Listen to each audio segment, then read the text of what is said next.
این اگر در مجموع بگیری همه دملو دعوت شوی است و فقط این یک سخن دعوت محمد علی است. میلیون ها نفر محمد علی سببگور شد که در امریکا اسلام قبول کردن. آدمای عادی نیست، سپورتسمنای کلون، آدمای مشهور، هر کدومش در ساحه خودش اتوریته هم. میپرسی من سال 2009 در امریکا بودم دیدم واقعا. سبب اسلام قبول کردن چی بود؟ میگم محمد علی. او خدای تو هم مقصد که هم غیرتش دو بود، قوتش دو بود در برابر این کلای خوری نداشت. گبزن بود، گب میزد، دفاع میکرد از دینش. همه حبیبان هم خیلی هست. یا توپاگالو اینست هست که بسیار اسپاسمنو خواهم افکورا ندارن. این مردک که با سواد جواب میگه، جواب ژورنالیستو را ببینید چه خوشبو میزنن. مردک منطقی صحبت میکنه، جونی بعضیو تنگی کرده بعد همیشه قبضه داشته. ولی درست نیست. ولی با دلیلش نمیه. دارو میزنی، دارو حرامه. آخی دارو اگر با تحقیر توهین بزنی حرامه. میگه در سپورت که دارو نزنی، دارو میزنن. در بوکس دارو نمیزنی.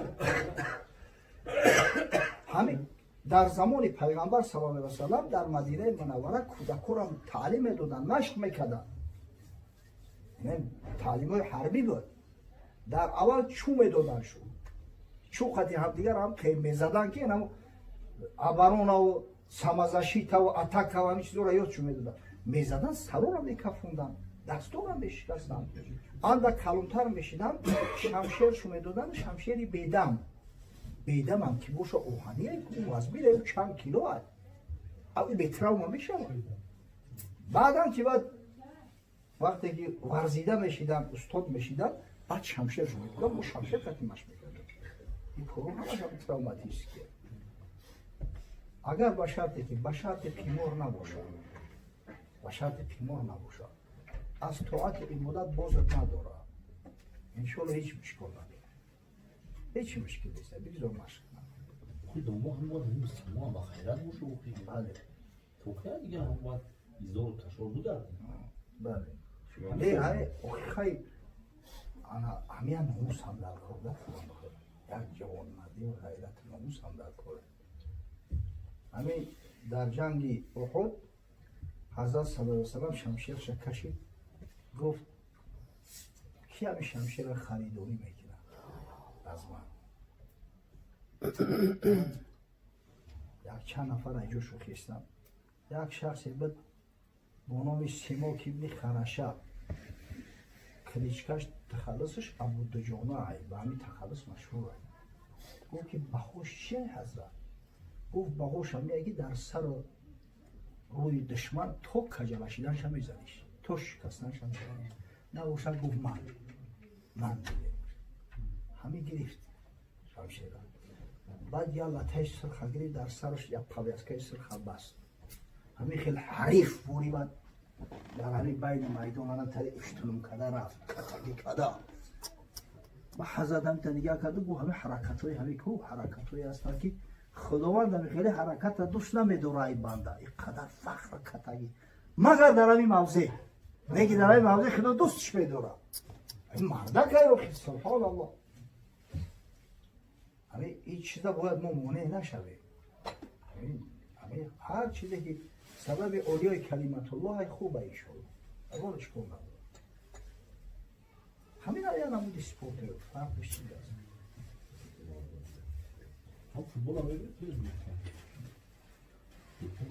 اگر به شرطی که پول از جانب سپانسرها باشه، از جانب شخص دیگه باشه هیچ مشکل نداره. این حرام چیه؟ من استفکویی که میکنم کو دیگه رو کار میکنن. انا ای دقیقه انا ای اشتریخی انا میش حرام ای برای شرط خماره درست. واقعا که دنبال همه آدما رو به خونه و دل کردن همیو جوانای هستن که این بچه‌های 20 ساله 25 ساله سحر میشینن این سحر میگوین همون تریدا همون چیزی بازی میکنن کو او دا تنیس هم میکردن و دا فوتبال هم میکردن. رنگی همین کسر عینک کمار رو میگه دیگه یک زاویسی مثل کمار عینکاتی که را سخته بسیار از میایی.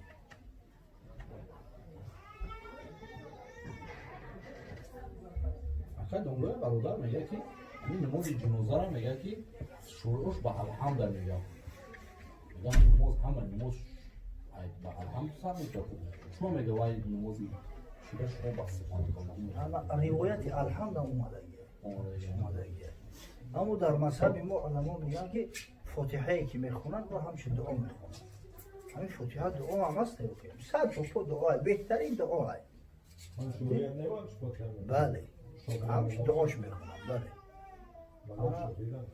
بله. این یک کاری که اصلا بگیریم همین صلات در زبان عربی با معنای نماز میاد و با معنای دعا و درود. صلات. الصلاة و السلام علیک یا رسول الله. این دمی کلمه صلات است. اینجا نماز نیست که. یک قصه هست تاریخاً شدگی است. یعنی زمان مأمون رشید میگه یک تاجر مرشغورت میکنه. عرضش گوید پیش قاضی میره زوری قاضی نمیرسه.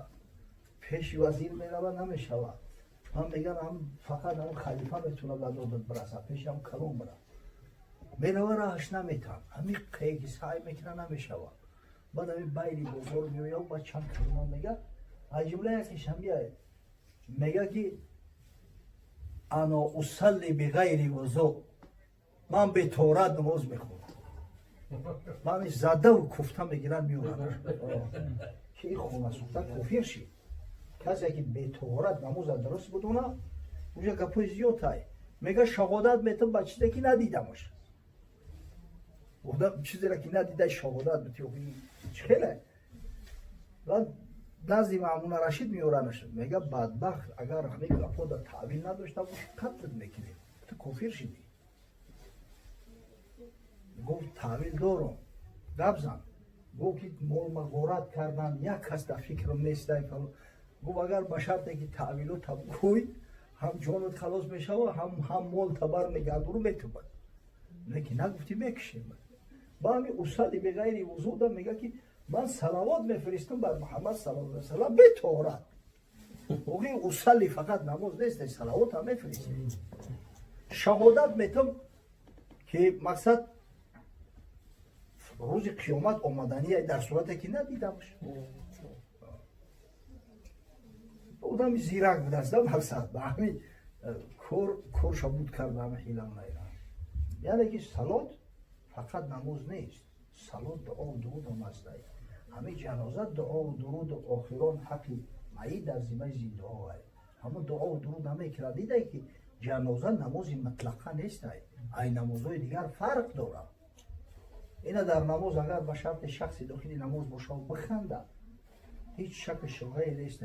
نمازش که باطل میشه و طهارتش فاسد میشه و برای طهارتش ایسری رو برد. لیکن همین اگر جاهل اگر در نماز جنازه بخنده نماز ایسری نو اقتدام میکنم نه که طهارتش فاسد نمیشه.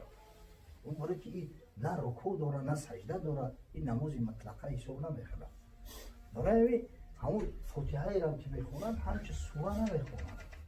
قرائت در مقصد در جنازه نیست. او همچه دعا میخونن. همون دعا را اینا در مذهب ما هم سبحانك اللهم گرفتن. در مذهب ما شافعی فاتحه ختم سرش میگیرن. اول سماع که میشه اول سماع بله. حضرت بخشش سوال میگم همین امروز اینا کارت ها اومدن ما صبح مونا در اون کارت ها میگذاریم یکی در تلفن ها میگذاریم پریبود میکنیم یکی در بانک ها میمونیم و خاطری که جمع شوند یا که بیستن گم نشوند و پرسه نمیمونیم در بانک ها ما در بانک جمع شوند یکی در چطور تلفن کارت ها گفتم من بیچه درست میشه اون بانک میگیره پولی مورا پرسه میکنه و تو میکنه و 6 ماه یا سال اونجا میمونه. اکنون مسئله بانکی را بهتر شد در شبه فتوا سوال کرد. اما لیکن این مسئله کارت‌های تلفن و دیگر مقصد پریود کردن پول در کارت ای کارت در پول را در نظر داریم. یا پرسنت میگیرن خیلی حق خدمت شما. و بعضی جا اگر سوم بسپاری با طرف فایز می‌کنه. اگر تلفن بعضی کمپانی‌ها میگه که برای با همین چیز خرید کرد با چند فایز بعد برمیگرده. این مسئله بانکی را خواهشید که مقصد که همون شروع علما داد حواله کنند. الرحمن الرحیم الحمد لله رب العالمين والعاقبة للمتقين والصلاة والسلام على أشرف الأنبياء والمرسلين وعلى آله وصحبه أجمعين. اما بعد، السلام علیکم و رحمت الله و برکاته. برادران بسیار عزیز گرامی، روز شریف جمعه را که سید الایام است، روز اجابت دعاهاست، عید مسلمانان است. از برای شما و در شخصیت شما برای تمام مسلمانان واقعی جمهوری تاجیکستان بلکه تمام جهان تبریک و تهنیت میگویم و از درگاه خداوند حنان مسئلت آن را دارم که پروردگار مسلمانان را همیشه سربلند و پیروزمند گرداند. آمین. ما هفته گذشته مکتوبات رسول الله صلی الله علیه و سلم به اتمام رسانیدیم. انشاءالله از همون جایی که صحبت قطع شده است با امروز ادامه خواهیم داد. اکنون میگذاریم به فعالیت های نظامی. با گفتن خالی کار بود نمی شود، شما میدونید. یعنی که در برابر آن که رسول خدا صلی الله علیه و سلم توسط قلم و مکتوب و توسط کلام و سخن مردم را دعوت میکرد، همچنین دفاع و پشتیبانی از دولت تازه بنیاد اسلامی را فراموش نمیکرد، در مد نظرش بود. زیرا اگر ذره مسلمانان تغافل میورزیدند، دشمنهای زیاده داشتند که همه فرصت میپاییدند، دشمنهای فرصت طلب بودند تا اینکه یک خسران و زیان به جان مسلمانان و به مال و ثروت مسلمانان رسانند. از جمله در ابتدای ماه محرم یک گروه از قبیله بنی فزاره که مجموعاً به همین غطفان داخل می شود، یعنی قبایل نجدی، خلوت آمدند به حوالی مدینه و در جایی که شترهای شیرده، شترهای ماده که نزد اعراب بسیار قیمت بها است، شترهای شیرده پیامبر صلی الله علیه و سلم و مسلمانان مدینه می چریدند، هجوم آوردند و تمام شترها را به یغما بردند.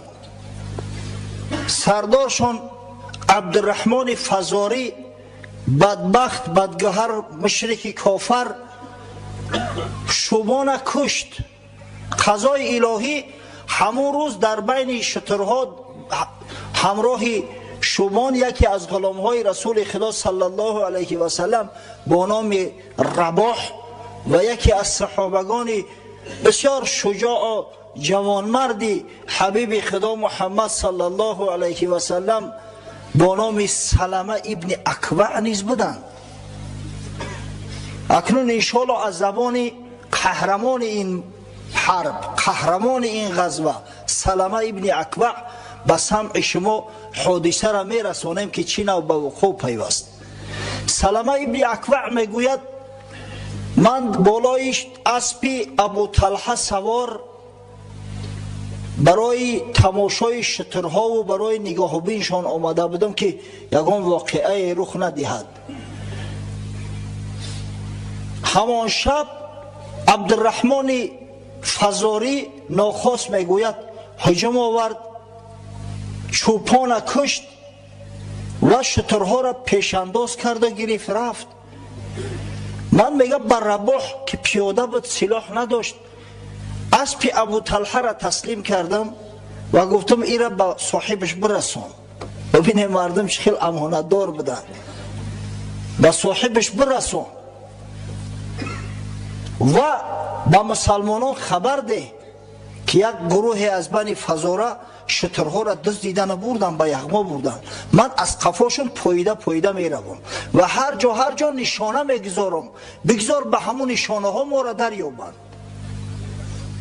و سلمه ابن اکوع که بسیار واقعا دلیر جسور بود، میگوید پای پیاده، بعضا پشت درخت ها پنهان شده، بعضا در پشت خرسنگ ها پنهان شده از قفاشو می رفتم که ناخواست میگه مرا پیخست کردن، دیدن یک نفر از سوارش اسب به سوی من تازان که از پشت درخت میگه وقتی نزدیکتر شد یک تیر در سینهش زدم به اسفل اسافلین فرستادمش. در ابتدا گمان کردن که شاید شماره پیگیرا زیاد باشن میگن. به همون راهشو ادامه دادن گرفتن تا اینکه به یک تنگه رسیدن نزدیک به منطقه وداع، ثنیت الوداع. وقتی میگه در اون تنگه وارد شدن من از بالای کوه برو اومدم و بعد میگه سنگا را طرفشون جر کردم. در یک حالت اضطراری دیگر افتاده بودن. جانشو که تنگی کرد شترا را پرت افتند و گریختن، فرار کردن. اما من میگه از قفاشو پیگیر بدم، زیرا این بدبختا باید به سزای عملشو میرسیدن تا اینکه بار دیگر آرزوی مال و ثروت مسلمانان را نکنن. از قفا می آمد و میگه جایی که شترا را پرت افتادن هر جا نشانه گذاشته که وقتی رسول خدا صلی الله علیه و سلم می آید راهگم نزند، ما را پیدا کند. حتی میگه کار به حد اومد که وقتی تشنه ماندن آب نیست، در یک نزد یک چشمه ای که زیقار نام دارد و همه غزوه هم همه جنگ هم به خاطر همه چشمه با نام غزوه زیقار یاد می شود در تاریخ. فرود آمدن خواستن آب نوشن که میگه من تیرباران سر کردم، تو راندمشان. بیچاره میگه بیچاره هم نیستن، خدا لعنت چو کنن، بیچاره چی هستن؟ دیگر میگه از خوف حراس سبکبار شویم گفته 30 چادرشون پرت افتاد که از برد یمانی بود، چادر برای شب خواب کنی. 30 نیزه ایخچون انداختن. یک جا جمعشو آورده میگه و در همون جمع اشاره گذاشتم که مقصد همین غنیمت مسلمان ها است و از قفاشو پیگیر شده رفتن گرفتم. هر وقت میگه جانب من میخواستن هجوم کنن من بالای کوه میبرومدم. حتی میگه بار 4 نفرش وقتی نزدیکتر شدن صداشو کردم. میگه گفتم گوش کنه، من سلمه ابن اکوع هستم. سلمه ابن اکوع در کوه کوتل مثل بز کوهی وارد چابک چالاک هستم. هر کدام شما را تنها تنها دریافتم مکتونه میزنم، اما شما مرا دریافت کرده نمیتونه. هر وقت با میگه تیر میزدم شعرشو میگفتم خذها انا ابن الاکوع والیوم یوم الرضاع. بگی ای تیره از جانب سلمه پسر اکوع، امروز روزی مردهایی هست که شیر شیرزنان خوردگیان. امروز روزی شیر بچه ها است، امروز روزی نشان دادن جسارت است. ببینه یک شخص این غیرت هم ببینه، سبحان الله. شب بود میگه که نخواست بعضی از سواره های مسلمان را دیدم که همو نشانه ها را دیده از قفا می اومدین در بین درخت های نخل. میگه نخواست مشاهده کردم پیش اخرم می اومد. اندکی از او قفاتر حضرت ابو قتاده رضی الله عنه بالای اسب سوار و از قفای او مقداد ابن اسود 3 شه سوار اومده استیم. اخرم نخواست میگه گروهی از همو بنی فزاره را دید، به طرف اونا اسب تازان. به مقابلش عبدالرحمن فزاری سردار گروه مشرکان خارج شد. بینشان چند ضربه رد بدل شد. اخرم اسب عبدالرحمن فزاری را پی کرد، اسب افتید، اما عبدالرحمن یک ضربه زد، خدا رحمت کند، اخرم جام شهادت نوشید و بالای اسبش پرید سوار شد که در همین لحظه حضرت ابو قتاده رسید. یک سری نیزش کرد، نیزه را زد در شکمش خلاند، گرفت در آسمان همیتا برداشتش چپگردانش کرد. وقتی که بنی فزاره دیدن اینو اگر چند 3 سوار بودن، اما وقتی دیدن که سردارشون هلاک شد، کشته شد، رو به فرار آوردن، گریختن میگه هر سپرشون. همین وقت بود که پیامبر خدا صلی الله علیه و سلم با گروه پیشتاز مسلمانان رسید. دیگر یک وضعیت بود که هر سه پراکنده شده در اون گروه دشمن. میگه گفتم یا رسول الله یک چند سواره را به من ته همش دستگیر میکنم، در گردناشو بند بسته کشان میارم. اما حضرت صلی الله علیه و سلم میگه مرا باز داشت، گفت کفایت ملکتهم فحجز، اگه تو غلبه کردی، تو غالب اومدی، توکل شو به خدا کمون شو. شرط است که دونه دونه او را بقپیم، به قتل برسونیم. سرور شو با سزای عملش رسید، همه کفایه میکنه. زیرا گفت الکی در زمین بنی غطفان نزدیک شدن، به غطفان قریب رسیدین، دیگر حاجت به اونا را تعقیب کردن نیست. و حضرت رسول الله صلی الله علیه و سلم اعلان داشت خیر فرسان الیوم ابو قتاده و خیر رجالتنا سلمه. گفت بهترین اسب سوارای ما امروز در این جنگ حضرت ابو قتاده بود و بهترین پیاده های ما سلمه ابن اکوع. به نوازش میگه سرم سیله کرد. وقتی بازگشت می اومده من پیاده بودم، میگه حضرت صلی الله علیه و سلم در پشت شترش در پشت اسبا مرا شناند، همچون مهمان خاصه، به خاطر آنکه مردم بدانند که چه مرتبه و منزلت پیش پیغمبر صلی الله علیه و سلم دارم. سبحان الله، مردای خدا اینایی که شجاعت ها نشان دادن که مرتبه و منزلت پیدا کردن، آبرو و عزت پیدا کردن. حتی رسول خدا صلی الله علیه و سلم مخصوص سلمه ابن اکوع قید کرد، ذکر کرد و در پشت شتر خود شنانده به مدینه منوره آوردش. ما و شما هم وقتی که همین قصه ها را میخوانیم، تاریخ پیغمبر صلی الله علیه و سلم میبینیم، باید خودمون هم قیاس کنیم که ما کی هستیم، ما چی درجه و منزله داشته باشیم. فردا روز قیامت در پیش حبیب خدا محمد صلی الله علیه و سلم وقتی به هزار امید و آرزو می رویم که یا رسول الله طلب شفاعت داریم، چی می گفته باشیم؟ مبادا اگر سوال کنه که ای امتی من تو چی کار کردی؟ تو به کدام کارت افتخار داری؟ سلمه ابن اکوع افتخار دارد که اگر چند شماره دشمنان خیلی زیاد بود قفا نگشت، تا آخر تعقیبشان کرد، بعضی هاشون به سزای عملشون رسانید. ابو قتاده افتخار دارد که عبدالرحمن فزاری را سر نیزه کرد کشت. اخرم رضی الله عنه افتخار دارد که در راه خدا جام شهادت نوشید. تو چی کار کردی؟ چی میگیم بچه؟ همیشه همه باید در مد نظر تو باشه. عملی نیک داشته باشیم که بگیم که یا رسول الله ما هرگز سنتی تر ترک نمیکردیم. یکی از سنت های حبیب خدا محمد صلی الله علیه و سلم ادای 5 نماز در مسجد است با جماعت مستحبه. یا رسول الله فرمان تر که طلب علم برای مردا و زنای مسلمان فرض است، به دل جان ادا میکردیم. یا رسول الله هر کسی نامی تر کج میگرفت در جاش میشیناندیمش. یا رسول الله ترا قسم به خدا از جانهامو بیشتر دوست می‌داشتیم. اما اونجا دیگه جای دروغ نیست، اونجا جایی نیست که بعد واهمه کنی.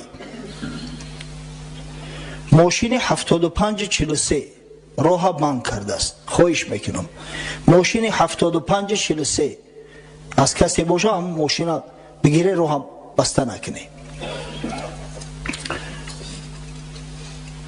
حضرت مولوی قصه میکند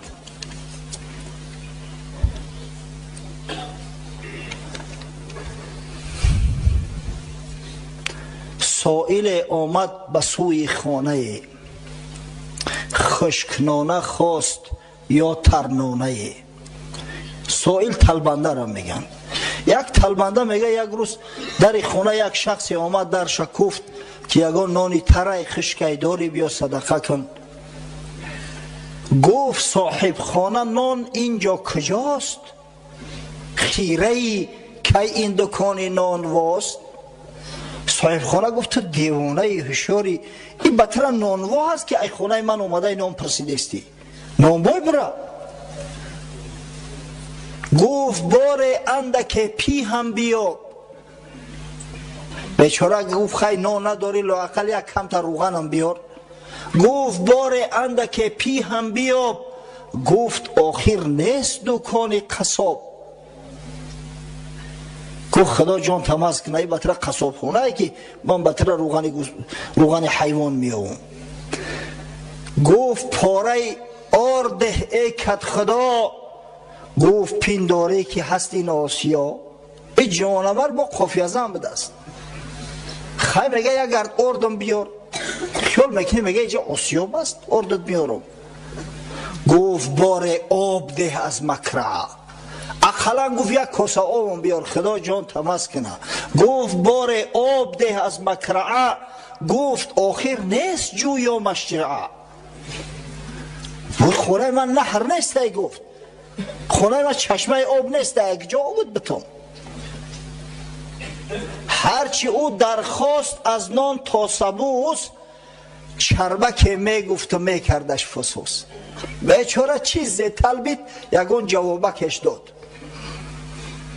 آن گدا در رفت دامن در کشید، اندران خانه به حسبت خواست رید. گفت هی هی، گفت تن زن ای دیژم، تا در این ویرانه خود فارغ کنم. این گدا هم در اومده لبی دامنش برداشت ایزارش کشید شش تا یک کنج. همش گفت دیوانه اشاری خونه. گفت خب کنیدم تبگی از این دیگه جای خرابه و ویرانه نمیاوم. من خلال شکم خالی کنم. چون در اینجا نیست و چیزیستن، در چنین خانه بباید ریستن. او خانه ای که هیچ خاک نداشته باشه، این چی خانه ای؟ این چی منزله ای؟ این حاجت خانه است. به حضرت نصیحت میکنم چون نی بازی که گیری تو شکار، دست آموزی شکار شهریار. نیستی طاووس در صد نقش بند، تا به نقش چشم ها روشن کنند. ای مسلمان زاده میگه تو بازی شکاری نشدی، تو جوان مردی واقعی نشدی که از اسلام و از دین دفاع کنی. تو لااقل طاووس نشدی که به دیداری تو چشماشون مردم روشن کنن. عملهای خوب و اخلاق حسنه تو باعث تقویه اسلام بگردد. همنه توتی که چون قند دهند، گوش بر گفتار شیرینت نهند. تو لااقل توتی نشدی که از سخن خوشنک به مردم بگوی، گپ خدا و گپ پیغمبر به مردم برسانی. همنه بلبل که عاشقوار زار، خوش بنالی در چمن یا لالزار. همنه هدهد که پیکی ها کنی، یا چلکلک که وطن بالا کنی. هیچی خاکی خنک نشدی میگه. تو نه هدهد شده که یا خبری خوش جا برسانی. تو لااقل مثل لکلک نیستی که همون لکلک هم ببینه که آشیانش کوشش میکنه بلندتر بگذاره، اندک بلند پرواز شوی، یک منفعت سودی تو به مسلمان ها را برسه. در چی کاری تو و بحری چیت خرند؟ تو چی مرغی و تو را با چی خرند؟ یا فکر که در چی کار به کار میای؟ نه ایل لذی نه اول لذی. ایتی اگر منفعت باشه آخه خدا جانی ترمز کنه که تو به چی کار میای؟ هر کسی را بحری کار ساختند، مهری آن را در دلش انداختند. خداوند هر انسانی را برای یک کار ساخت است و یک اندیشه که تو کی هستی؟ چی کاره هستی؟ با چی خاطر ترا خدا خلقت کرد؟ با تو چی فرمان و امرها داده است؟ فردا روز قیامت در موقف حساب در پیش خدا چی میگوی؟ وقتی که از نعمت ها سوالت کنه در جواب چی میگفته باشی؟